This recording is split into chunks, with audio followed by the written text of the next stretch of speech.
these now, we've got these carbon tail parts. This one is a matte finish, as you can see, and it's also got a brushed alloy. We also do these in gloss with the chrome. So you've seen them fitted to the R56, so we'll just show you.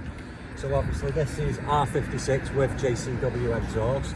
So as you can see, so line them up like that, and obviously we just push them down.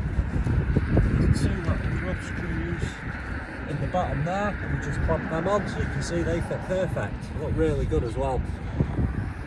And we've had to get this Cooper S exhaust in, so we can test these on here first, because obviously quite a few people are asking about them. As you can see, they fit absolutely brilliant. So this part here, as you can see on that one, goes on. I mean, obviously going to line them all up and get them straight, but as you can see, they fit inside as well. If Lauren comes around this angle here, you can see you need to polish this back up obviously before you fit them, or paint them black, whichever you prefer.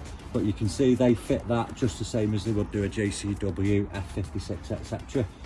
Two grub screws underneath again, just tighten them up, and once they're on, you can see this line round here is absolutely perfect, and we think that finishes it off nicely. And obviously you won't see that bit because it'll be under your bumper. I'm not easy to forget, pretend that we never met.